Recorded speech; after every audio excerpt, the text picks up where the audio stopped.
disciples because I consider that we have one big family. महाराज कह रहे हैं कि कभी भी वो सिर्फ अपने शिष्यों के लिए कोई अलग से कार्यक्रम या मीटिंग नहीं करते हैं, क्योंकि उनका ऐसा मानना है कि हम सब एक बड़ा परिवार है। I like to have all meetings in the temple with all the devotees. और महाराज ऐसे चाहते हैं कि जो भी मीटिंग हो वो मंदिर में सारे भक्तों के साथ हो, Because we are one family and Prabhupada is our Parama Guru. क्योंकि हम सब एक परिवार जन हैं और प्रभुपाद हमारे परम गुरु हैं। And we are, as his disciples, we are what is called monitor gurus or disciple gurus. और प्रभुपाद जी के जो शिष्य हैं जैसे श्री महाराज जी, वो कह रहे हैं कि वो सिर्फ आपका निरीक्षण करने के लिए गुरु हैं या वो एक शिष्य गुरु हैं। So traditionally, when a great, let's say, acharya leaves his body, he appoints one person as the next acharya. परंपरागत ऐसे देखा गया है कि जब एक आचार्य उनका अंतर्धान हो जाते हैं तो किसी दूसरे एक अपने शिष्य को आचार्य रूप में स्थापित कर जाते हैं। But in the International Society for Krishna Consciousness, Prabhupada, under the order of his guru, Bhaktisiddhanta Saraswati Thakur, he formed what's called a governing body in which everybody, including the gurus, are subordinate to.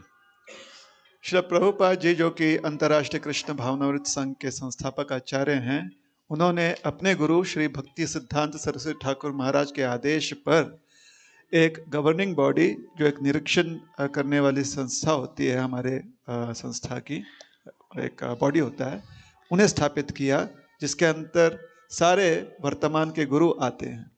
So all the gurus, and there's about 150 gurus in ISKCON right now, they all recognize the fact that Prabhupada is the Parama Guru, and we follow the teachings of all the gurus in the Parampara, and the original guru is Krishna himself, and we don't start our own mat. तो श्रील प्रभुपाद जी के जितने भी शिष्य हैं वो इस बात को जानते हैं कि इस्कॉन के अंतर्गत वो सब एक परिवार हैं और कोई भी अलग नहीं है, कोई भी अपना अलग से मठ नहीं बनाया हुआ है, और इस्कॉन में वर्तमान में 150 से अधिक गुरु हैं और सब यही बात को स्वीकारते हैं। So we're one big family. तो हम सब एक परिवार, बड़ा परिवार हैं। And we all cooperate and follow the instructions of authorities in the temple. और हम सब मिलजुल कर कार्य करते हैं और रहते हैं, और हम जो मंदिर के जो भी मंदिर के व्यवस्थापक हैं, संस्था व्यवस्थापक कोई भी बॉडी है, उनके आदेशों का पालन करते हैं। So in the spiritual world, there is cooperation. आध्यात्मिक जगत में एक दूसरे के साथ मिलजुल के रहा जाता है। And in the material world, everyone's arguing. और भौतिक जगत में हर कोई एक दूसरे के साथ झगड़ा करता है, बहस करता है। It's hard to get a large group of people to cooperate. बहुत मुश्किल होता है जब हम काफी लोगों को एक साथ रख कर ये कहते हैं कि आप मिलजुल कर रहें। So because of that, there's what you would call strife or arguing. और इसी कारण से झगड़ा होता है और एक दूसरे में गलतफहमी होती है। But Srila Prabhupada taught us that there should be concentric circles of interest. Shri Prabhupada ji ने कहा कि हम सब जो हैं एक ही गोलाकार में रहकर, उसके भीतर कितने भी गोलाकार हों लेकिन टकराव नहीं होना चाहिए। There's one focal point and all the circles of interest are around it. एक केंद्र बिंदु होता है और जैसे जैसे आपकी अभिलाषा हो एक ग्रुप में, एक संगठन में, आप वैसे वैसे गोलाकार उस केंद्र बिंदु के चारों ओर बना सकते हैं. So that focal point is pleasing Guru and Krishna.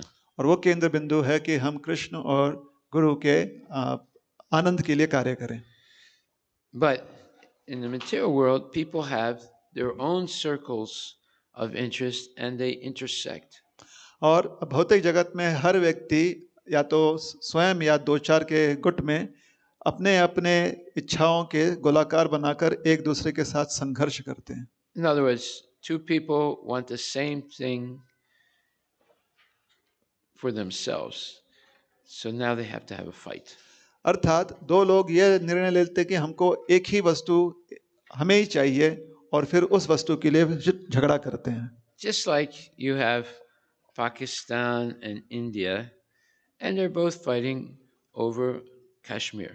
जैसे कि भारत और भारत का पड़ोसी देश है पाकिस्तान, वो दोनों ही एक प्रांत के लिए झगड़ा कर रहे हैं, Kashmir. Or you have Israel and Palestine, and they're both fighting for the same land.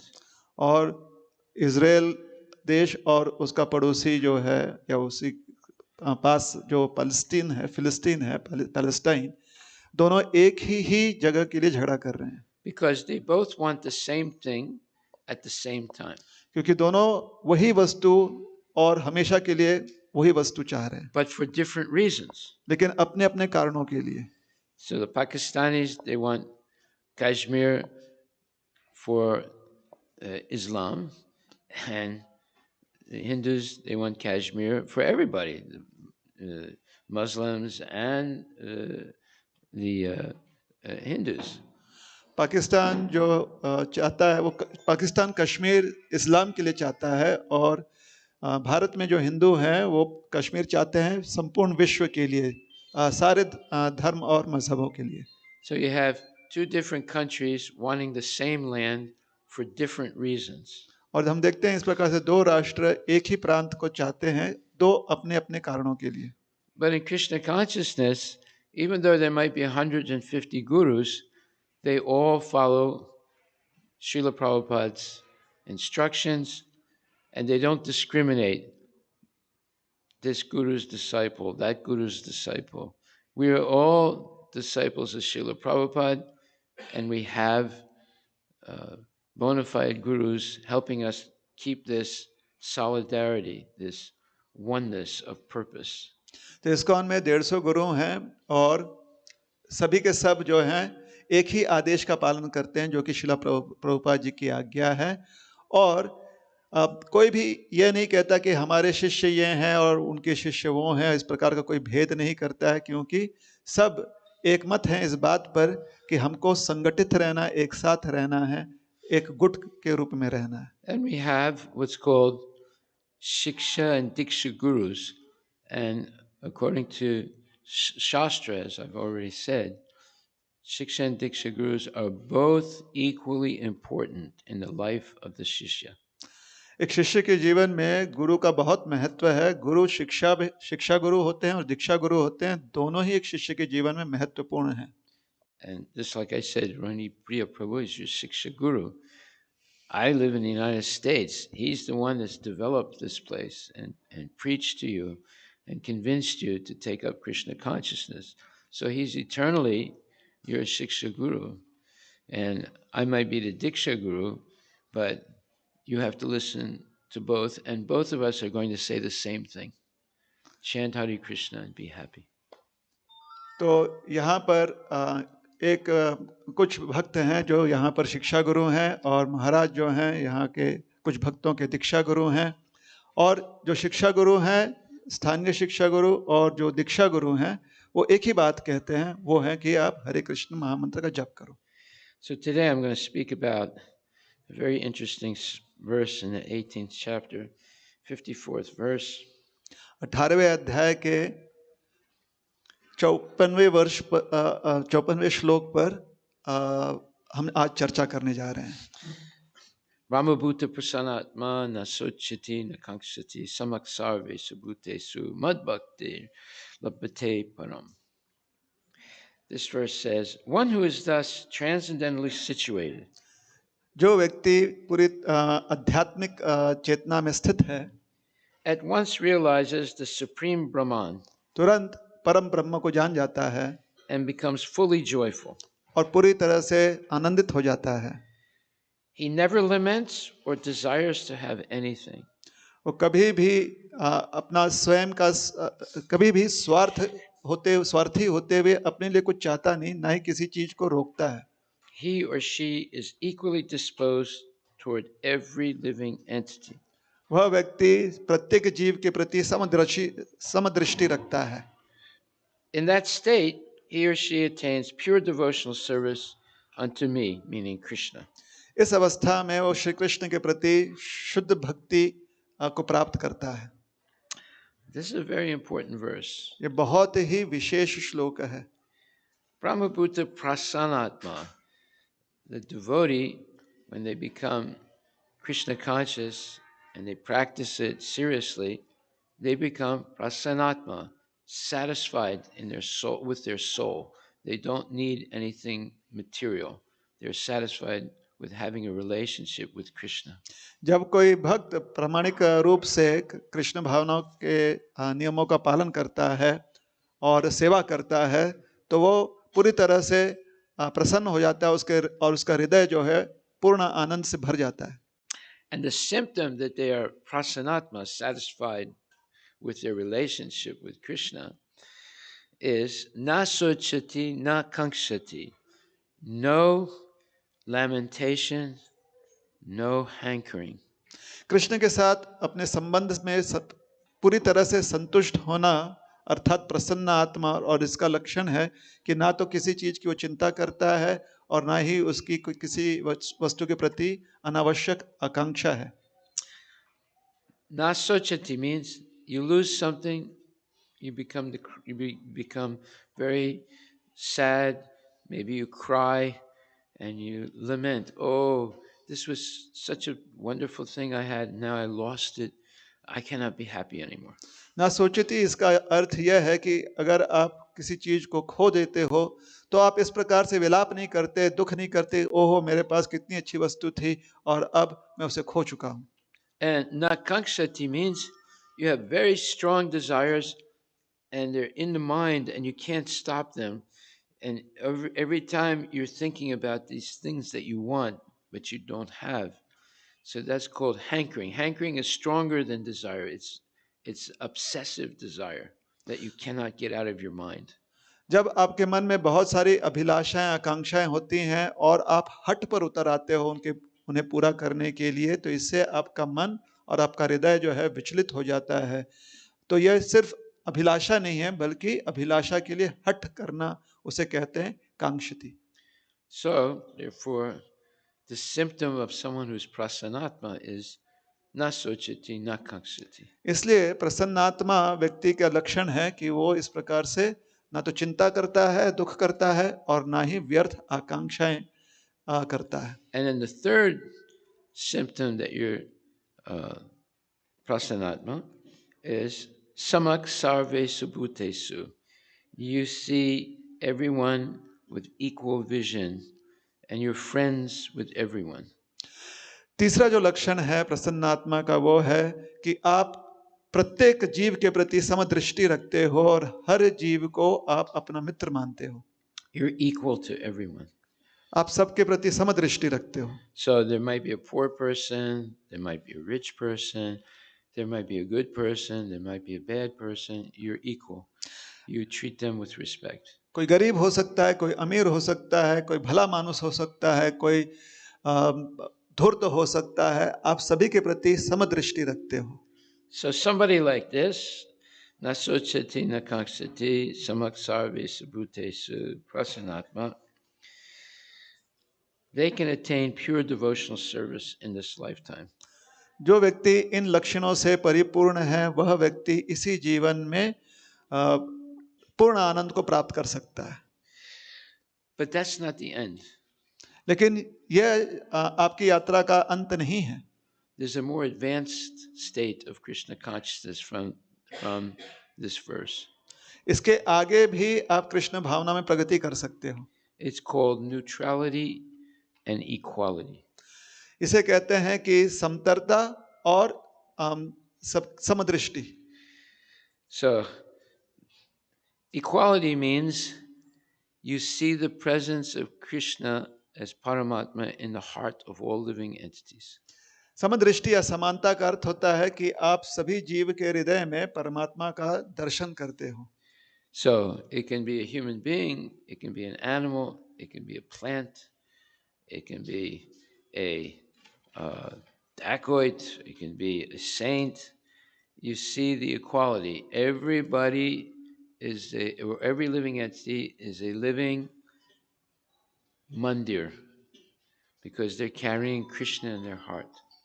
चाहे आप मानव को देख रहे हो या किसी वनस्पति को देख रहे हो, चाहे आप किसी संत को देख रहे हो या फिर किसी डाकू को देख रहे हो, जिस किसी को भी देख रहे हो, आप उनके हृदय में परमात्मा का दर्शन कर रहे हो। इसे कहते हैं समान दृष्टि या समंतरता। When a devotee looks at someone, they don't see the body, they see Paramatma and Jivatma. जब एक भक्त किसी को देखता है तो मात्र उसके शरीर को नहीं देखता है, किंतु वो देखता है कि वहां परमात्मा वास कर रहे हैं और साथ में जीवात्मा भी है। When Srila Prabhupada came to America to preach Krishna consciousness, and he started preaching in the lower part of Manhattan, which is a horrible place, very bad people there, he did not see the bodies of the people. He saw that they were all carrying Krishna in their heart. So he saw that everyone had a relationship with Krishna. On that basis, he was preaching to everyone. जब Shri Prabhupada ji America पहुंचे प्रचार करने के लिए, तो Manhattan शहर के उस प्रांत में वो प्रचार कर रहे थे, जो कि बहुत ही खराब माना जाता था, किंतु वहाँ के लोगों को उन्होंने खराब नहीं माना। उन्होंने यही देखा कि प्रत्येक व्यक्ति के हृदय में परमात्मा निवास कर रहे हैं। So one time in America, I did a home program in the house of a Nepali family. एक बार अमेरिका में महाराज जी एक घर में कार्यक्रम कर रहे थे, उन्हें आमंत्रण दिया गया था और ये एक नेपाली परिवार था। There was about 60-70 people at this puja. इस पूजा कार्यक्रम में करीब 60-70 सदस्य थे। And I performed everything. And afterwards, when people were taking prasadam, one Nepali man came up to me.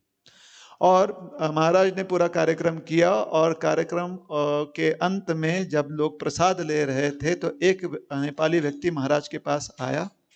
So he said, you did pretty good job. उन्होंने कहा कि आपने बहुत अच्छा से कार्यक्रम किया, But we don't accept this. लेकिन हम इसे मानते नहीं। Because you're not Hindu. क्योंकि आप हिंदू नहीं हो। You were not born in Bharat आप or भारत in India. आप भारतवर्ष में जन्म नहीं लिए हो or Nepal. या नेपाल में जन्म नहीं लिए हो।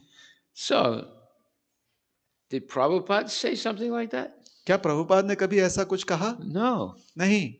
He wasn't looking at the body, he was looking at the relationship everybody has with Krishna, as who's in the heart of every living entity. Prabhupada कभी शरीर का दर्शन नहीं करते थे, बल्कि वो यह दर्शन करते थे कि सभी का एक नित्य संबंध है अपने हृदय में परमात्मा के साथ। So he didn't say, "Oh, you don't deserve to be Krishna conscious because you have this white body and you're American." No, he wasn't looking at the body. He was looking at the soul and the soul's relationship to Krishna as Paramatma.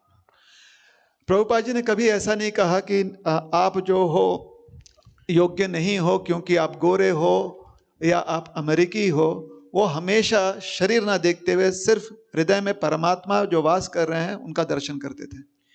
So, therefore, to have this vision of equality, so it doesn't matter if someone's Pakistani or someone's white or black or Hindu or Christian, everybody has Paramatma in the heart. Therefore, one speaks to them with respect and understands that they are Krishna's children, all members of the same family. We are all members of Achyuta Gotra. आप किस देश के राष्ट्र के हो या आप किस मजहब के हो, धर्म के हो, इससे कोई अंतर नहीं पड़ता। यह भी अंतर नहीं पड़ता कि आप गोरे हो कि काले हो, क्योंकि सभी के हृदय में जो है परमात्मा वास करते हैं, सभी का परमात्मा के साथ संबंध है और हम सब जो हैं एक ही परिवार के हैं, हमारे पिता परमात्मा है और इसलिए हमारा गोत्र सबका एक ही है, वो है अच्युत गोत्र। So then the second point is neutrality. दूसरा जो बिंदु है वो है निष्पक्षता। This is explained in the 5th chapter of Bhagavad Gita, 20th verse. Bhagavad Gita के 5वें अध्याय के 20वें श्लोक में इसके बारे में बताया गया है। The equality is explained in the 5th chapter, 18th verse of Bhagavad Gita. Bhagavad Gita के 5वें अध्याय के 18वें श्लोक में समतरता के बारे में या समान दृष्टि के बारे में बताया गया है। Vidya vinaya sampane brahmanika vihastine sunichaiva swapakecha pandita samadarshina. So the devotee is samadarshi. He sees all living entities equally. जो भक्त है वो समदर्शी होता है, वो हर जीव को समान दृष्टि से देखता है। Now, coming to the next thing of neutrality, it says, na parisyet priyam prapya no dvijet prapya chapriyam stirabudir asamudho brahmavit brahmanistita. A person who neither rejoices upon achieving something pleasant, a person, 18 के बाद 20 पर जाओ। 5th chapter, 20th verse.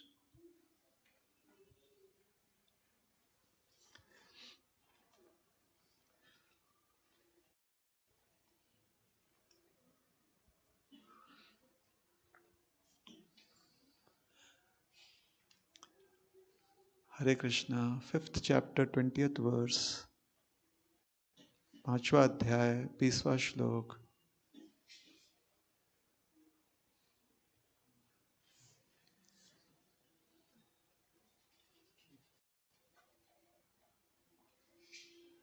जो ना तो प्रिय वस्तु को पाकर हर्षित होता है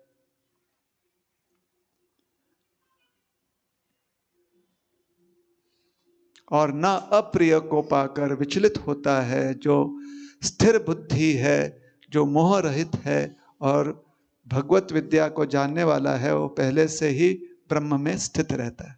That's translation of verse. Yes, Maharaj. So it says the symptom of a self-realized person is explained in this verse. आत्म साक्षात्कारी व्यक्ति के जो लक्षण हैं वो इस श्लोक में बताए गए हैं। The first symptom is that he is not illusioned by the false identification with the material body. पहला जो लक्षण है कि वो जो भौतिक शरीर के साथ हमारा संबंध है उससे उसे किसी प्रकार का भ्रम नहीं होता। He understands there's a major difference between the body and the soul. उसे ठीक ठीक पता रहता है कि शरीर और आत्मा में बहुत अंतर है। He knows for sure, I am not this body, because body is always changing. Which body are you? The one when you were a child or an adolescent or an adult or middle age or old age? The body has changed all the time. वो जानता है कि हम शरीर नहीं हैं, क्योंकि शरीर हमेशा बदलते रहता है। आप कौन सा शरीर हो? आपका बचपन में शरीर अलग था, फिर धीरे धीरे शरीर बदलते गया, तो वो निश्चित रूप से जानता है कि हम शरीर नहीं हैं। So if he's not the body, what is he? तो अगर आप शरीर नहीं हो तो फिर हो क्या? He is the jiva, the soul, that's the witness of all the changes of the body. आप वो जीव हो, वो आत्मा हो जो कि साक्षी है कि शरीर में शरीर किस प्रकार से बदल रहा है। And what is that soul? The soul is part and parcel of Krishna. Part and parcel, in English, it means he's part of Krishna, but yet he's still an individual. And Krishna is also an individual. So although we're connected to Krishna eternally, we still keep our individuality in all situations. तो वो जानता है कि आत्मा जो है वो कृष्ण का, भगवान का अंश है, लेकिन यहाँ पर ये भी जानता है कि अंश होते हुए भी कृष्ण का अपना स्वयं का अस्तित्व है और आत्मा का अपना स्वयं का अस्तित्व है. So therefore, he's not joyful when he achieves something beneficial, and he doesn't lament when losing something.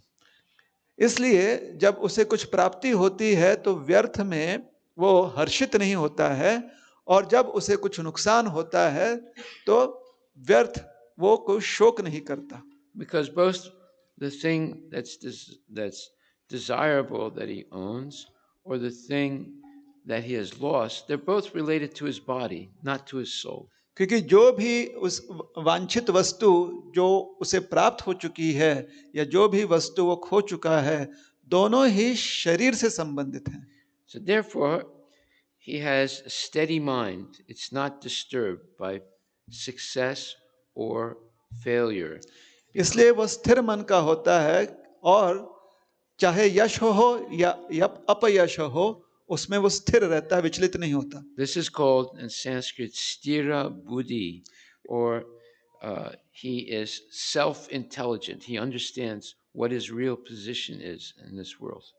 तो इसी को स्थिर बुद्धि कहते हैं संस्कृत में, अर्थात उसकी बुद्धि एकदम स्पष्ट है और असत्य में स्थित है, और वो अंतर जानता है शरीर और आत्मा में. He doesn't confuse the body and the soul. वो शरीर और आत्मा के अंतर के भेद में कभी भ्रमित नहीं होता. And he knows the body is not permanent. और वो जानता है कि शरीर नित्य नहीं हो सकता. One time there was a lady who purchased a very expensive bird. एक बार एक महिला थी जिन्होंने बहुत ही कीमती पक्षी खरीदा. And she bought a very expensive gold cage. और उस पक्षी के लिए उन्होंने एक बहुत ही कीमती पिंजरा खरीदा. And every day she polished the cage.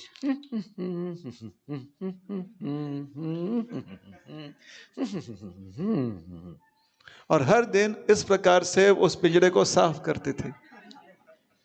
But she forgot to feed the bird. लेकिन इस प्रयास में वो पक्षी को अन्न देना, भोजन देना भूल गई. After 1 or 2 weeks, she had a beautiful cage, but a dead bird. 2 सप्ताह पश्चात बहुत सुंदर पिंजरा रह गया, किंतु पक्षी मर चुका था. In the same way, most people are decorating the body.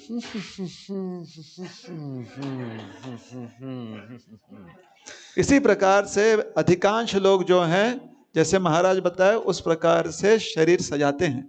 But they're not doing anything for the soul. लेकिन आत्मा के लिए वो कुछ नहीं कर रहे. The soul also wants prasad. आत्मा को प्रसाद की आवश्यकता है, But they're not giving prasad to the soul. लेकिन आत्मा को प्रसाद नहीं दे रहे हैं. They're giving meat and liquor and cigarettes to the body. वो शरीर को मांस दे रहे हैं, दारू दे रहे हैं, सिगरेट दे रहे हैं. So pretty soon the body is going to die, and the soul doesn't die, but it's not functioning properly. जल्दी ही इन आदतों की वजह से शरीर मरने वाला है. आत्मा मरता नहीं, लेकिन आत्मा ठीक से अपना कार्य नहीं कर पा रहा है. So someone who's a devotee understands the soul is temporary. I mean, the body is temporary. It's going to come and go. But the soul is eternal. Therefore, the soul is sat and the body is asat. Therefore, devotees always concerned with sat. They're not concerned with what is asat. इसलिए वो जानते हैं कि शरीर क्षण भंगुर है, बदलते रहता है, लेकिन आत्मा जो है वो नित्य है, कभी बदलता नहीं. इसलिए आत्मा और शरीर का भेद जानते हैं. वो जानते हैं कि आत्मा सत है और शरीर असत है. So when I say they're not interested with the body, they maintain the body minimally. That is, they don't eat too much, they don't sleep too much, they don't talk nonsense, they don't waste their time watching television or movies or things like that. They're always focused on Krishna consciousness, and they minimize the maintenance of the body. इसका यह मतलब नहीं है कि शरीर को हम नकारते हैं या ठुकराते हैं। शरीर की जितनी आवश्यकता है उसका ध्यान रखते हैं, अर्थात जितनी आवश्यकता है उतना खाते हैं, जितनी आवश्यकता है उतना आराम करते हैं, और जो अनावश्यक है उसे हम त्याग देते हैं। So, therefore, they have maximum time for the soul and appropriate time for the body. इसलिए जितना समय ज्यादा से ज्यादा दे सकते हैं वो आत्मा की क्रियाओं के लिए देते हैं, और जितना आवश्यक हो कम से कम वो शरीर के क्रियाओं के लिए देते हैं। So, more advanced than prasanatma is this neutrality and equality state of mind.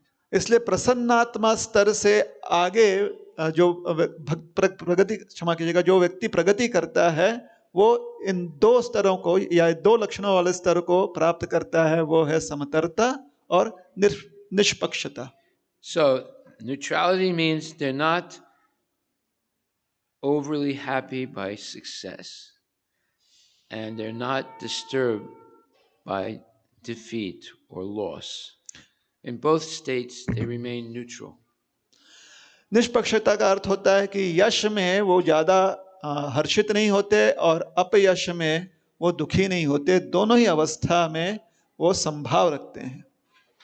And equality means they don't say, oh, this one's Andhra Pradeshi, this one is Telangana. They say that these are jivas and they have relationship to Krishna. So they don't see this one is white, this one is black, this one is North Indian, this one is South Indian, this one is Pakistani, this one is Hindu. They see them all as equal. और समतरता का अर्थ है कि किसी में हम भेदभाव नहीं करते हैं शरीर के आधार पर कि यह व्यक्ति आंध्र प्रदेशी है, तेलंगाना से है, या यह व्यक्ति जो है गोरा है या काला है, या यह व्यक्ति जो है किसी और देश का है या भारतीय है, ऐसा कोई भेदभाव नहीं करते। So one time I met this man, his name was Mr. Mechanician. एक बार एक व्यक्ति से महाराज मिले, उनका नाम था श्रीमान मैकेनिशियन। That means there was a mechanic in his family. इसका अर्थ है कि उनके परिवार में एक मैकेनिक था। So he was a very strange person, and I was attracted to him. And I said, "What's your story?"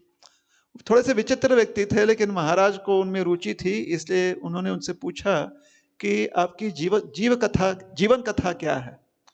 He said, "Oh, you don't want to hear. It's very sad."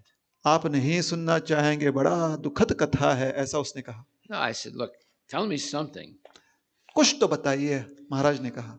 So I said, "Okay." He said, "I was living in Turkey." ठीक है, हम तुर्की में रहते थे, ऐसे उसने कहा। And my family was not Turkish, they were Armenians, Christians, and the Turks are Muslims. लेकिन हमारा परिवार ये तुर्की नहीं था, वो अर्मीनिया से था, और हम लोग मुस्लिम, Armenians are Christians. और हम जो है क्रिश्चियंस थे, जबकि तुर्की में मुस्लिम्स रहते हैं। And when World War I started, the Turks massacred the Armenians. और जब प्रथम विश्व युद्ध हुआ, उस समय जो तुर्क थे उन्होंने अर्मेनी लोगों को पूरी तरह से मार दिया। Somehow or other, myself and my brother, we were hiding when the massacre happened. And then when night came, we left the village because our parents were dead, our uncles, aunties, everyone was dead. And we escaped. और उस नरसंहार में हम और हमारे भाई छुपे हुए थे, हम बच गए, हमारे परिवार का सारा सदस्य, माता पिता, चाचा चाची इत्यादि सब मारे गए थे। So he said, I was about 12, 13 years old. My brother was 15 years old. And we're hiding in the jungle or outside. गांव के बाहर जंगल में हम अपने भाई के साथ, जो कि 15 वर्ष का था, हम 12-13 वर्ष के थे, वहां पर हम छिप कर रहे थे। And at night we would go and steal things to eat. रात में क्योंकि भूख लगती थी तो हम जाकर चोरी करते थे। And we kept moving. We kept moving. We didn't stay in one place. हम एक ही स्थान पर नहीं रहते थे ताकि पकड़े ना जाएं, एक स्थान से दूसरे स्थान जाया करते थे। So my brother would go one place to steal. I would go somewhere else to steal. तो हमारे भाई जो हैं एक स्थान जाके चोरी करते थे, हम किसी दूसरे स्थान में चोरी करते थे। But one night my brother didn't come back. एक रात को हमारे भाई वापस नहीं आए। And I thought maybe he was caught or he died. I don't know. So now I was alone. हमें पता नहीं था कि वो मर चुके हैं या वो पकड़े गए हैं, और अब हम अकेले थे। He said, somehow or other, I survived and I left Turkey and I went to Syria. उन्होंने कहा कि किसी प्रकार से हमने अपने प्राण बचाए और तुर्की छोड़कर हम सीरिया चले गए। It was very, very difficult. बहुत कठिन था। I wasn't eating every day. I couldn't take a bath. It was very difficult for me. रोज भोजन नहीं मिलता था और ना ही हम स्नान कर सकते थे, बहुत कठिन परिस्थिति थी। But when I reached some places in Syria, I was staying near a military base of French soldiers. जब सीरिया के कुछ प्रांतों में हम पहुंचे तो एक जगह पर हम रह रहे थे जो कि फ्रांसीसी सैनिकों का कैंटोनमेंट था। And the soldiers took pity on me. और उन सैनिकों ने मुझ पर दया किया। So they would give me some old clothes and they would give me some food. वो मुझे कुछ पुराने कपड़े देते थे और खाने के लिए कुछ फल देते थे। When I became 16 years old, they said, you can come and live inside the fort, we'll make you a soldier. जब 16 वर्ष के हम हो गए तो उन्होंने कहा कि आप हमारी छावनी में रह सकते हो और हम आपको सैनिक बना देंगे। That's when my life changed. उस समय हमारा जीवन बदला। I got some education. I was able to eat every day. I was able to take a bath every day. I had a uniform. I got training. हमें शिक्षा प्रदान की गई, हमें खाने के लिए रोज खाना मिलता था, कपड़े दिया गया और हमें वहां पर प्रशिक्षण भी दिया गया। Then time went by and World War II started. समय बीता और कुछ समय बाद द्वितीय विश्व युद्ध शुरू हो गया। So these French soldiers, they were part of the French Liberation Army, and on the other side there was the French army that was loyal to the Nazis, and they were in Syria and Lebanon area.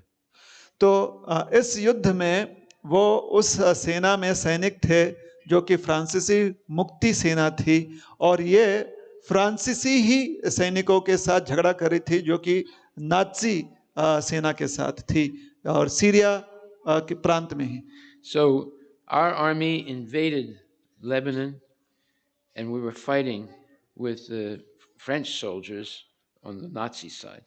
तो हमारी सेना Lebanon नाम के देश में हमारी सेना ने आक्रमण किया और हम फ्रांस के ही उन सैनिकों से लड़ रहे थे जो कि नाजी लोगों के साथ थे।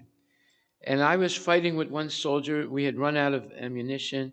They also ran out of ammunition. And we were fighting with our bayonets. हमारे दोनों के कारतूस समाप्त हो चुके थे, गोलियां समाप्त हो चुकी थी, और जो चाकू होता है बंदूक पर, उसके साथ एक दूसरे के साथ लड़ाई कर रहे थे। And the person I was fighting with, I was able to beat him with my rifle, and then knocked him down. And I was going to stick the bayonet right into his heart. और जिस सैनिक के साथ हम झगड़ा कर रहे थे उसको अपने बंदूक से हमने मार गिराया और फिर जो चाकू था बंदूक के ऊपर उससे उसका सीना भोंकने ही वाले थे। But before I did that, he said, "Ah, Mairik," which means in Armenian, "Oh, my dear mother." चाकू घुसने के पूर्व उसके मुख से, उस सैनिक के मुख से एक शब्द निकला, आह मरिक। इसका अर्थ होता है कि हे माता। And I was shocked. और हम स्तब्ध रह गए, वो सैनिक स्तब्ध रह गया। And I said, "Are you Armenian?" क्या तुम भी अर्मीनी हो? He said, "Yes." उनसे कहा हाँ। He said, "What's your name?" क्या है तुम्हारा नाम? Mechanician. मैकेनिशियन। What? What village you come from? And he said the same village as him. किस गांव से तुम आते हो? और उसने सैनिक ने कहा जो नीचे गिरा था कि जो गांव का नाम बताया वही गांव उसका भी था। Then we looked at each other and we realized we are brothers. और फिर जब उन्होंने चेहरा देखा उसका तो उसे पता चला कि उसका बड़ा भाई है। And we both started crying and hugging each other right in the middle of the battle. और आंखों से आंसू आ गया दोनों भाइयों के और एक दूसरे के गले लिपट गए। And we ran away so we could, not be part of the fight. और युद्ध छोड़कर हम भाग गए। And you see, that has been my life. All my life I've suffered like this. ये देखिए ये मेरा जीवन था और इस प्रकार से संपूर्ण जीवन भर हमने बहुत त्रास झेला है, And I तकलीफ was going झेली to है। kill my own brother. I was going to kill my own मैं brother. अपने ही भाई को मारने वाला था। He said, "You see how sad my life has been." अब आपको पता चला कि मेरा जीवन कितना दुखमय है। So, yeah, Pakistanis are the enemy or Indians are the enemy, but actually people are the same. You have family, you have children, you have to work, you have to educate your children, you get old, you get sick, you die. Everyone's in the same situation. It doesn't matter what your religion is or what your race is or what your ethnicity is. चाहे आप किसी भी देश के हो, चाहे वो शत्रु देश का ही व्यक्ति क्यों ना हो, वास्तव में इंसान सभी जगह एक ही होते हैं। उनका परिवार होता है और उनका कामकाज होता है, वो खाते हैं पीते हैं और एक दूसरे के साथ प्रेम करते हैं, एक साथ रहते हैं। And because of war and politics, sometimes brother kills brother. लेकिन युद्ध और कूट राजनीति की वजह से कभी-कभी एक भाई दूसरे भाई को मारने पर उतर आता है। Just imagine how horrible that is. जरा विचार कीजिए ये कितना गलत है। So, this state of neutrality, where you're not disturbed by what happens, and equality, that you see all people as having a relationship with Krishna, and therefore you do not discriminate based on the body, is a more advanced state than prasanatma. इसलिए जब आप निष्पक्ष रहते हो, जहाँ पर आप किसी अवस्था में विचलित नहीं होते और आप समदृष्टि रखते हो, जहाँ पर आप किसी से भेदभाव नहीं करते, क्योंकि आप देखते हैं कि सभी का संबंध कृष्ण के साथ है, तो ये स्तर जो है प्रसन्नात्मा स्तर से कहीं ऊंचा है। To be a genuine devotee preacher, you have to come to this level of neutrality and equality. अगर आप प्रामाणिक रूप से प्रचार करना चाहते हो तो आपको इस स्तर पर आना ही पड़ेगा जहां पर आप निष्पक्ष हो और समदर्शी हो। So this is real Krishna consciousness. This is what Prabhupada did, because he had this concept of neutrality and equality. He came to America and preached to the Malechas and Yavanas in America.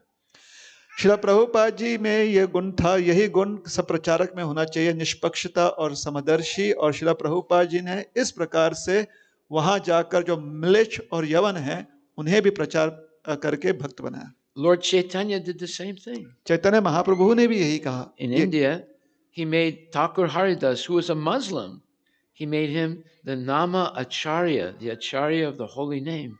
Chaitanya Mahaprabhu ने भी ऐसे करते हुए ठाकुर हरिदास जी को, जो कि मुस्लिम परिवार में जन्मे थे, उन्हें नामाचार्य बनाया, अर्थात एक आचार्य जो कि हरिनाम की प्रतीक हैं। Now let's ask a question. How come there's so many Muslims in India? There are more Muslims in India than any other Muslim country in the world. एक प्रश्न हम आपसे पूछना चाहते हैं कि भारत में जो मुसलमानों की संख्या है, इतनी बड़ी संख्या कहीं और भी किसी भी मुसलमान देश में नहीं पाई जाती। So I'll tell you something interesting. When the Muslims, in the early days of Islam, created the caliphate of a nation, and it was situated in modern Iraq. They were invaded by the Mughals. तो ये एक बात हम आपको बताना चाहते हैं कि इस्लाम के शुरुआती दिनों में जो खलीफा बनाई गई थी आज के इराक प्रांत में, उन पर आक्रमण किया था मुगलों ने. And they destroyed Islam. They destroyed it. और उन्होंने पूरी तरह से इस्लाम को नष्ट कर दिया था. But after 100 years, the Muslims were able to convert all the Mughals into Islam. 100 वर्ष उपरांत जो बचे हुए मुस्लिम थे, उन्होंने सारे मुगलों को मुसलमान बना दिया. Just by preaching. प्रचार करके. Now, when the Muslims invaded India, the Brahmanas had a chance to do the same thing to the Muslims, to convince them to convert to Sanatana Dharma. तो जब इन मुसलमानों ने भारत पर आक्रमण किया, तो उस समय भारत में जो ब्राह्मण थे, उनके पास भी अवसर था कि इन मुसलमानों को प्रचार करके उन्हें उनका धर्मांतर करें. But the Brahmanas said, any Hindu that has something to do with Muslims, they're no longer Hindu. लेकिन उन ब्राह्मणों ने उस समय कहा कि कोई भी हिंदू अगर मुसलमान से संबंध बनाता है तो जाति भ्रष्ट हो जाता है, वो अब हिंदू नहीं है. One example of that was a devotee in Bengal, when he was there was one Muslim boy who he caught stealing from his farm, and he gave him a good beating and taught him never to steal. Bengal में एक भक्त रहा करते थे. एक मुसलमान लड़के ने उनके यहाँ चोरी की, तो उन्होंने उस लड़के को पकड़कर अच्छे से पीटा. Now, when that boy grew up, he became the leader, Muslim leader in that area. वो बच्चा बड़ा होकर किसी प्रकार से उस क्षेत्र का सरपंच हो गया. So one day, he and his wife were together, and he had just taken a bath, and she noticed that he had these scars on his back. एक दिन स्नान करने के बाद जब अपने घर में बैठे हुए थे, तो उनकी पत्नी ने देखा कि उनके पीठ पर निशान है किसी मार का. And she said, "My dear husband, in which battle did you get those wounds?" उन्हें पूछा कि हे पतिदेव, किस युद्ध में आपको ये निशान पड़ा? He said, "There was no battle." कोई युद्ध नहीं था. She said, "Well, how come you have these scars on your back?"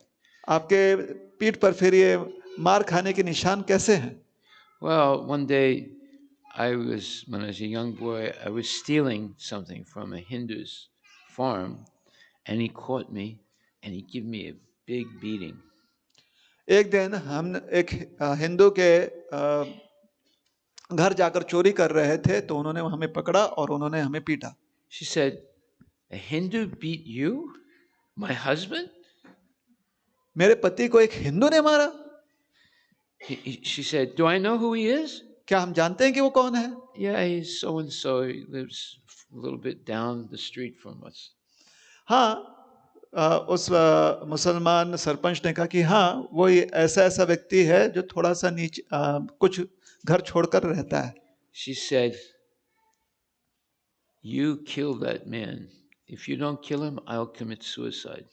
उन्होंने कहा कि आप जो हैं जाकर उस हिंदू को मार दो, अगर आप नहीं मारोगे तो हम आत्महत्या कर लेंगे. He said, "No, actually he did a good thing. He taught me to be honest." She said, "No, you kill him or else I kill myself. I cannot stand it here that some Hindu touched your body." तो उसने कहा कि नहीं नहीं, ऐसी बात नहीं है. उनकी मार की वजह से ही मैं सत्य के मार्ग पर चल पड़ा, रास्ते पर चल पड़ा, इसलिए ऐसा मत कहो. तो उस पत्नी ने कहा कि नहीं नहीं, इस बात को मैं बिल्कुल भी सह नहीं सकती कि एक हिंदू ने आपने एक हिंदू के हाथ से मार खाया है. So he was in a dilemma now because he knew his wife would actually commit suicide. So he was thinking, what can I do? तो अब उसके लिए ये धर्म संकट था, क्योंकि वो जानता था कि उसकी पत्नी बहुत हठी है और शायद वो आत्महत्या कर ले. So there was a rule that it was part of the same idea that the Brahmanas were preaching, that if you have any connection to the Muslims, you're no longer a Hindu. And one aspect of it was, if a Muslim throws his hand wash or his foot wash on a Hindu, Hindu is no longer Hindu. He becomes a Muslim. तो जैसे उस समय जो ब्राह्मण थे वो प्रचार करते थे कि अगर किसी मुस्लिम के साथ हिंदू का संबंध है तो उसका धर्म भ्रष्ट हो जाता है, तो उसी आधार पर एक नियम बनाया गया था कि अगर कोई भी मुसलमान पैर धोकर या हाथ धोकर उस जल को किसी हिंदू के ऊपर फेंक देता है तो वो हिंदू का धर्म भ्रष्ट हो जाता है और वो हिंदू नहीं है. So one day, the Muslim king was on procession. He was riding on an elephant. They were going through the streets of the capital town, and he saw the Hindu gentleman who had given him a beating. तो ये सरपंच जो था अब राजा बन चुका था, और जब वो राजमार्ग से जा रहा था तो उसने उस व्यक्ति को देखा जिसने बचपन में उसे पीटा था ताकि वो चोरी छोड़ दे. So he stopped the elephant. He told his soldiers, "Get that man, bring him near me." And they brought him near him, and he got some water in a bowl. He washed his hands and took the water and threw it on the Hindu gentleman. तो अपने हाथी पर बैठे हुए उसने सैनिकों को आदेश दिया कि इस व्यक्ति को पकड़ कर लेकर आओ, और जब उस व्यक्ति को पकड़ कर लाया गया तो उसने अपना हाथ जल से धोया और वो पानी जो है लेकर उसने फेंक दिया इसके शरीर पर. And everybody saw it. और सारे जो भी लोग वहां पर थे हिंदू समाज के, सब ने देखा. And they were all sorry, but now they knew that he could not be a Hindu anymore. और वो सब जानते थे कि अब यह हिंदू नहीं है. So he went to see different mahants, sannyasis, and leading priests. तो बहुत सारे पंडितों के पास, संत और जो महंत लोग हैं उनके पास जाकर उन्होंने पूछा कि क्या कर सकते हैं. So he asked one priest, "So what can I do?" एक पंडित से जब उन्होंने पूछा कि क्या करना है, कैसे अपने धर्म को बचाऊं, Everybody saw him throw the water on me. How can I purify myself? सबने देखा कि एक मुसलमान है, मुझ पर पानी छिड़का हुआ है, तो मैं अपना शुद्धिकरण कैसे करूं. So one sannyasi told him, "Well, only thing you can do, you get some iron ore and you melt it and you drink it." तो एक ऐसे सन्यासी पंडित ने कहा कि एक ही रास्ता है आपके शुद्धिकरण का कि आप लोहा लेकर उसे पिघला लो, पिघला हुआ लोहा जो है आप पी लो और इससे आपका शुद्धिकरण होगा. He said, "How can I do that? I'll die." He says, "There's no other way." उन्होंने कहा कि नहीं नहीं, ऐसे करूंगा तो मैं मर जाऊंगा. तो उन्होंने कहा कि नहीं, इसके अलावा कोई और रास्ता नहीं है. Then he went to see another priest. और एक पंडित के पास He गए. said, "What can I do?" क्या कर सकते हैं He हम, said, बताइए. "Oh, you get some ghee, you boil it, and when it's boiling, you drink it."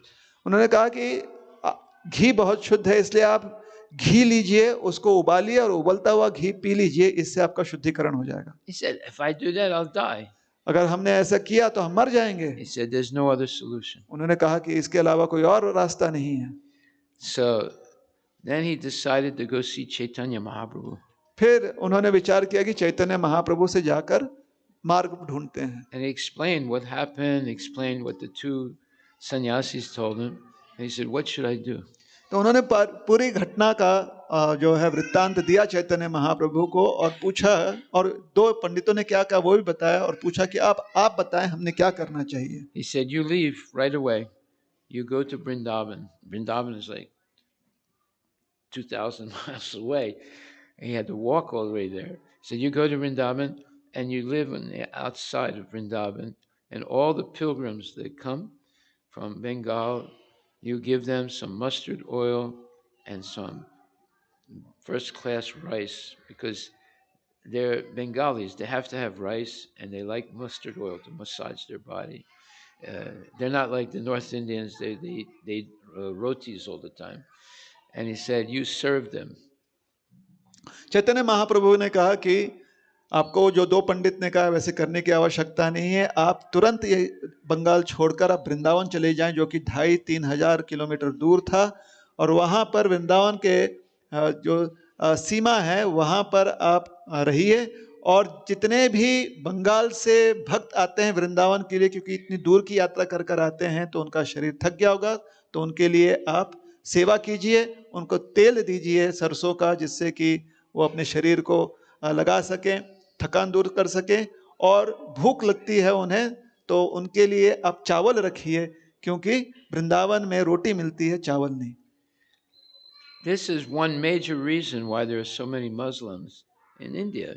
They were all Hindus. The Muslims didn't come in with hundreds of millions of people. They came in with just an army, maybe 50,000 or 30,000 army people. But the poor Hindus especially were forced to convert because of the extreme bias of the Brahmanas. तो इतने बड़ी संख्या में मुसलमान भारत में नहीं आए, मात्र जो है एक सेना लेकर आए होंगे 30-50 हजार। इतनी लाखों की संख्या में जो मुसलमान भारत में है वो इसी कारण से है कि जो ब्राह्मणों ने नियम बनाया था उस समय कि थोड़ा सा कुछ भी गलती हो जाए तो आपका धर्म छूट जाता है। तो विशेष करके जो गरीब हिंदू थे उन सब को बहुत मजबूरी में धर्म परिवर्तन करना पड़ा और मुसलमान बनना पड़ा। And then when Akbar took over India, he started the jizya tax, which meant every Hindu has to pay a particular tax to the government, and if they don't, they will be forced to become Muslims. So the poor Hindus were not helped by the rich Hindus. Many of them were forced, either they pay the tax or they're going to be forced to be Muslims. They couldn't pay the tax. Therefore, hundreds and thousands of people converted to Islam at that time. और जब अकबर सम्राट बना तो उसने एक tax जो है लोगों पर डाल दिया, विशेष करके हिंदुओं पर, जिसको जिजिया टैक्स कहते हैं। उसके अंतर्गत जो भी हिंदू है उसे ज़्यादा टैक्स भरना पड़ेगा। जो गरीब हिंदू था बेचारे के पास धन नहीं था, जो अमीर हिंदू थे गरीब हिंदू का मदद नहीं किया, इसलिए बहुत सारे गरीब हिंदुओं को ज़बरदस्ती से अपना धर्म छोड़कर इस्लाम स्वीकारना पड़ा। So instead of converting the Muslims to Sanatan Dharma, they contributed to poor and unfortunate Hindus to be converted into Muslim Islam by their standoffish, by their not trying even to preach to the Muslims, because they thought they were Malechas and Yavanas and they didn't deserve to be Sanatan Dharmis. तो मुसलमानों को सनातन धर्म में परिवर्तन धर्मांतर करने के बजाय उन्होंने भाग लिया इस क्रिया में कि जो गरीब हिंदू है वो मुसलमान बन रहा था, सिर्फ इस कारण के लिए कि सनातन धर्म सभी के लिए नहीं है और जो म्लेच्छ हैं, यौन है, वो कभी भी सनातन धर्म में नहीं आ सकते। इस कारण से ये सारा वृत्तांत हुआ। So the same thing is happening today. आज भी वही चीज, वही घटना दोहराई जा रही है। You have so many very wealthy Hindus in India. I don't see them helping the people that are living on the street in these tents and under tarps, and they have little children there, and they're living by begging or whatever. I don't see anybody helping them. Maybe there are some people helping them. I know the Christians try and help them so that they'll convert to Christianity, but I don't see the Hindus helping their own people. आज भी जो अमीर हिंदू है अधिकांशतर वो प्रयास नहीं करते हैं कि जो गरीब हिंदू है, रास्ते पर झुग्गी झोपड़ी में रहने वाला, टूटे फूटे छप्पर के नीचे में रहने वाला, भूखा रहता है, परिवार के साथ भूखा रहता है, कि उसकी मदद करें। लेकिन हमने देखा है कि जो कुछ होते हैं अमीर हिंदू जो मदद करते हैं, अधिकांश नहीं करते, लेकिन जो क्रिश्चियन लोग हैं वो उनकी मदद करते हैं क्योंकि वो चाहते हैं कि उनका धर्मांतर हो जाए। So, I have a proposal to make. तो आपके सामने हम एक बात रखना चाहते हैं। You have those people here, right? हमारे शहर में ऐसे गरीब हिंदू होंगे। They're basically living outside on the sidewalks. जो रास्ते पर रहते हैं। So we should start Bharatiyas helping Bharatiyas. तो हमें एक कार्यक्रम शुरू करना चाहिए कि कैसे एक भारतीय दूसरे भारतीय की मदद करे। I didn't say Hindu helping Hindu. When I say Bharatiya, that means we help everybody, because anybody who's living in Bharat, they're Bharatiya. They might be Hindu, they might be Jain, they might be Muslim, they might be atheists, they might be dacoits, they might be tribals, but they're all Bharatiyas. हमने जानबूझकर ये नहीं कहा कि हिंदू ने हिंदू की मदद करनी चाहिए, हमने कहा भारतीय ने भारतीय की मदद करना चाहिए, क्योंकि एक भारतीय जो है ये मानता है कि भारत में रहने वाला, चाहे वो जैन हो, बौद्ध हो, वो नास्तिक हो, हिंदू हो, चाहे वो पिछड़े वर्ग से हो, पिछड़े जनजातियों से हो, वो सब भारतीय हैं। And let's start with the most vulnerable population. Those are the people living on the sidewalks. और इसके लिए जो सबसे ज्यादा पीड़ित जाति है उनसे हम शुरुआत करते हैं, विशेष करके जो रास्ते पर गरीब व्यक्ति रहता है उसकी मदद करें। At least we can give them every day Mahaprasad. कम से कम इतना तो कर सकते हैं कि हम रोज का रोज उन्हें पेट भर भोजन महाप्रसाद के रूप में दें। Little by little, they might even want to chant Hare Krishna. क्या पता धीरे धीरे जब मदद मिलेगी तो शायद वो हरे कृष्णा जाप करना भी शुरू कर दें। And also, we should try and help them to live in Vedic villages. और प्रयास ये करना चाहिए कि किसी प्रकार से उन्हें एक रहने का स्थान दें जो कि वैदिक गांव के समान हो। We can help them build gobar and mud huts. उनके लिए हम गोबर और मिट्टी से बना हुआ छोटा सा घर दे सकते हैं। We can help them have some farmland and grow their own vegetables. थोड़ा सा जमीन जिसमें वो थोड़ी खेती कर सकें या कम से कम सब्जियां उगा सकें। We can have a small vidyalaya to educate their kids. उन्हें और उनके बच्चों के लिए एक विद्यालय हम दे सकते हैं छोटा सा, जहां पर वो शिक्षण ग्रहण कर सकें। In other words, we should help the most vulnerable people, and then we will be recognized as being truly Krishna conscious devotees.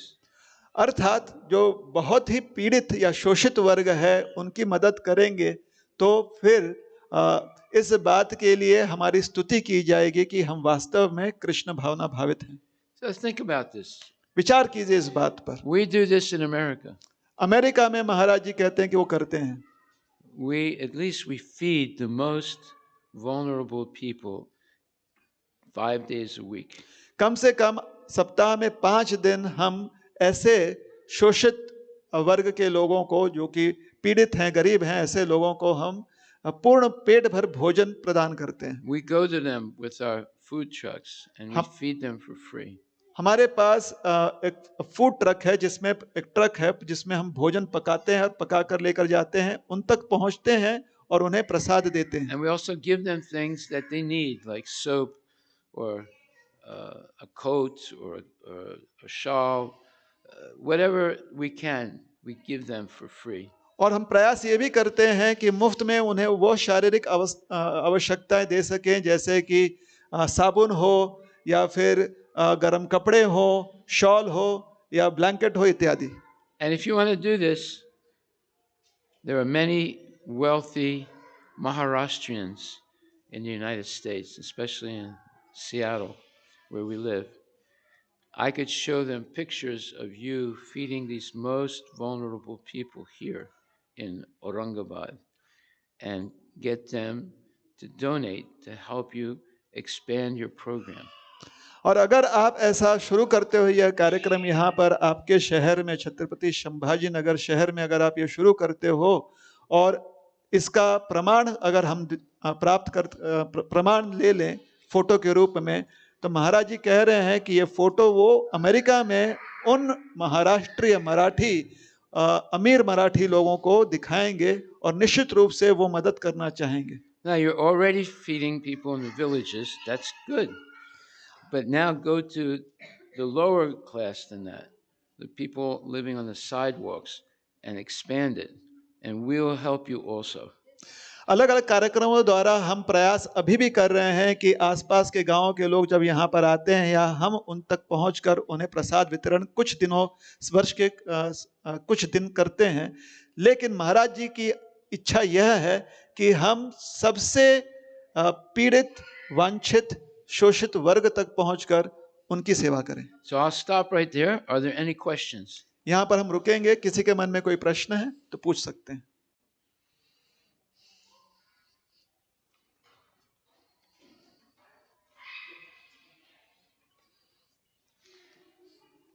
Any questions? कोई प्रश्न पूछना चाहता है या कोई कुछ कहना चाहता है तो हाथ ऊपर कीजिए, आपके पास हम माइक भेजेंगे।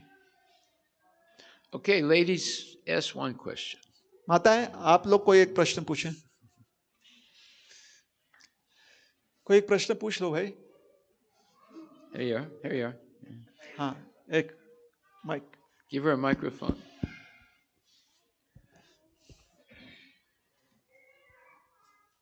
हरे कृष्णा महाराज जी, दंडवत प्रणाम। Hare Krishna. प्रभु जी हिंदी में बोलो। Speak louder into the microphone. प्रभु जी, महाराज सांगतायत की जे खूपच गरीब आहेत त्यांच्यापर्यंत पोहोचायचं आहे असं, परंतु सध्या हे टेम्पलचं कन्स्ट्रक्शन चालू आहे, त्याच्यासाठी पण डोनेशन वगैरे कमी पडते, तर ते कार्यक्रम कसं सुरू? Maharaj, very innocently, she is asking that you have requested us to reach to the most needy people in this city and serve them. At the same time, her concern is that we also have this temple coming up and we need funds for that too. So what should we do about it? That's why I said we will help you. महाराज कह रहे हैं, इसलिए तो हमने कहा कि हम आपकी मदद करेंगे। हरि बोल। Okay? Yeah, this is cooperation. यही इसी को कहते हैं कि मिलजुल कर काम करना। I already do this in Tamil Nadu. Tamil Nadu में हम ये कर रहे हैं। In Tamil Nadu, in Tiruchendur, we're working with villagers, 42 villages, where we establish a Vidyalaya Mandir and Goshala, right, for the people in the village, so that their children stay and they remain following Sanatana Dharma and not convert to Christianity or Islam. So we're already doing this, and we're helping them from America. This is what the Christians do. They collect money in America and send it to India, right? So why can't we do it? Well, we're already doing it there. Now let's do it in Aurangabad also. तो तमिलनाडु के तिरुचेंदूर प्रांत में 42 गांवों में महाराज जी ने America के लोगों के साथ मिलकर ये कार्यक्रम स्थापित किया है, जहां पर इन गांवों में विद्यालय, गौशाला और मंदिर ये स्थापित कर कर लोगों को एक अवसर दिया है कि वो सनातन धर्म में ही रहें। और अगर वो तमिलनाडु में कर सकते हैं तो महाराज जी कह रहे हैं कि हम यहाँ पर औरंगाबाद में छत्रपति संभाजी नगर में भी कर सकते हैं। लेकिन ये महाराज जी ने पहले कहा था, दोहरा रहे, लेकिन इसके लिए हमें दिखाना पड़ेगा कि हम कष्ट कर रहे हैं, प्रमाण देना पड़ेगा। महाराज said that what you have asked is that we show that we actually mean doing service. Mean what? That we actually show the people there that we are doing that service here. Yeah, and you'll send us pictures and things like that, and we'll show it to these very wealthy Maharashtrians. अमीर मराठी लोग वहां पर हैं, बस रुके हुए हैं कि कब हम सेवा कर कर उसका फोटो जो है उन तक भेजें ताकि वो और लोगों तक पहुंचने में हमारी मदद करें। I have donors who want to help. महाराज कह रहे हैं कि वहां पर ऐसे दानी व्यक्ति हैं जो मदद करना चाहते हैं, किंतु वो सही व्यक्तियों की मदद करना चाहते हैं। They don't want to give money to our temple. They want to see that the money is used to help Sanatana Dharma in India. वो सिर्फ मंदिर को पैसा नहीं देना चाहते, वो पैसा उन कार्यों को देना चाहते हैं जिससे कि सनातन धर्म का वर्धन हो रहा हो। They give some donations for our temple, but they're really interested in seeing that Sanatan Dharma remains alive in this country. वहां पर जो हमारा मंदिर है अमेरिका में सियाटल में, वहां पर वो देते हैं कुछ दान, वहां पर भी देते हैं, लेकिन अधिकतर उनकी इच्छा ये होती है कि वो दान यहाँ पर पहुंचे भारतवर्ष में, भारत देश में, ताकि भारतीयों की मदद हो, जिससे कि सनातन धर्म जो है वो जागृत रहे। Already in the Eco Village near Mumbai, the devotees are doing a large program like this. They're cultivating at least 3,000 villagers in the vicinity of their ashram there. So, and we also do the same thing with tribals in Orissa and Bengal. So it's not that ISKCON is not doing this; they are doing this, right? So we should also do it here in Aurangabad. You're already doing, but now we expand it. तो ऐसा कार्यक्रम ISKCON जो है भारत के अलग अलग प्रांतों में, जैसे उड़ीसा में, बंगाल में कर रहा है, और बम्बई में जो पालघर, बम्बई के पास जो पालघर जिला है, वहाँ पर भी जो ट्राइबल एरिया है वहाँ पर ये कार्यक्रम चल रहा है। तो औरंगाबाद में भी हम थोड़ा बहुत कर पा रहे हैं अपनी क्षमता अनुसार। महाराज की इच्छा ये है कि हम उसे और बढ़ाएं। Any other questions? और किसी को कोई प्रश्न पूछना है? माइक।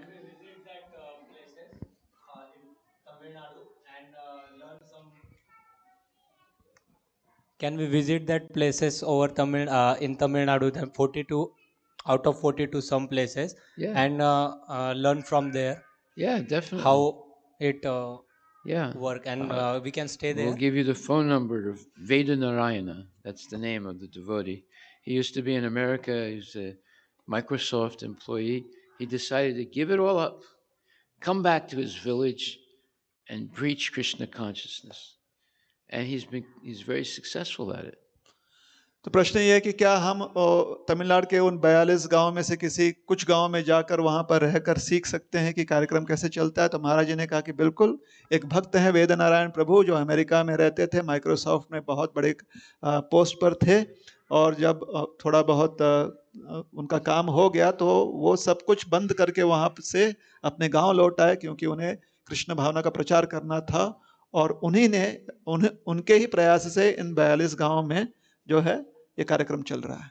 तो उनका नंबर दे देंगे महाराज। Prabhupada came to America to preach and get young Americans to become devotees, and now people are coming from America to India to preach, to make young Indians devotees. See, so this is cooperation both ways. तो आज से 70 वर्ष पूर्व Prabhupada ji America गए थे ताकि वहाँ के लोगों को भक्त बना सके, कृष्ण भक्त बना सके, और आज समय आ गया है कि वहाँ के लोग यहाँ पर आकर भारत के लोगों को कृष्ण भक्त बना रहे हैं। इसी को कहते हैं मिलजुल कर कार्य करना, cooperation. Okay, well, thank you very much. Hare Krishna. Hare Krishna Hare Krishna. Hare Krishna Krishna Krishna. Krishna Krishna Hare Hare. Hare Hare Hare Rama. Hare Ram Hare Rama. Hare Ram Rama Rama. Ram Ram Hare Hare. Hare Hare. Harinam Sankirtan ki Jai. jai. Srila Prabhupada ki jai. जय Gaura Premanandi. Hare Bol. गौर Hare Bol. Hari बोल। Thank you. Hare Krishna. No, don't say that. We always say Srila Prabhupada ki jai. Srila Prabhupada की जय। Don't use my name. महाराज कह रहे हैं कि हमेशा प्रभुपाद जी का जयकार कीजिए।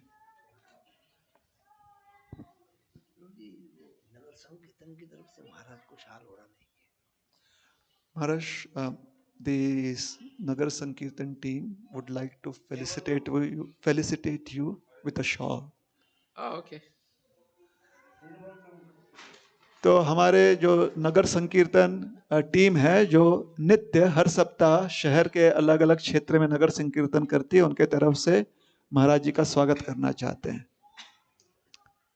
हरे कृष्णा कृष्णा कृष्णा हरे हरे, हरे राम राम राम हरे हरे, Krishna कृष्णा कृष्णा कृष्णा हरे हरे, हरे राम राम राम हरे हरे, हरे कृष्णा कृष्णा कृष्णा हरे हरे, हरे राम राम राम हरे हरे। बस बस बस बस, एक काफी है। That's too many. हाँ, एक काफी है। प्रभु जी ने हरिदास महाराज को यहाँ लाए, उससे दूर से हमारे को ला के हमारे दर्शन, हमारे को जिनके दर्शन दिए और हमारे को उनके वाणी से अनुग्रहित किए।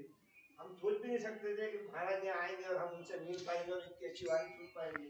तो हमने रोहिणी प्रिया प्रभु का भी स्वागत करना चाहिए। Oh, good. Yes. Hare Hare. Hare Rama, Hare Rama, Rama Rama, Hare Hare. Bol, Hare Bol, Hare Bol.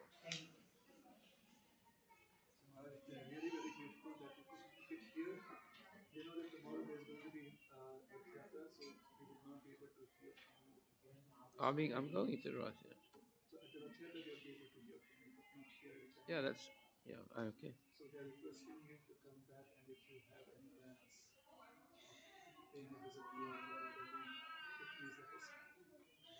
Okay. तो महाराज जी का ये आज आखिरी प्रवचन है मंदिर में। कल महाराज जी जो है रथ यात्रा का कार्यक्रम जहाँ पर है वहाँ पर प्रवचन देंगे। तो आप सभी की तरफ से हमने ये संदेश महाराज जी के चरणों तक पहुँचा दिया है कि आप सब बहुत कृतज्ञ हैं उन कि वो यहाँ आए हैं, और साथ ही साथ आग्रह ये कर रहे हैं कि पुनः वो कब पधारेंगे। तो महाराज जी कह रहे हैं कि वो हमें बताएंगे। ठीक है, Hare Bol, Hare Bol. Thank you. Hare Krishna. Hare Bol.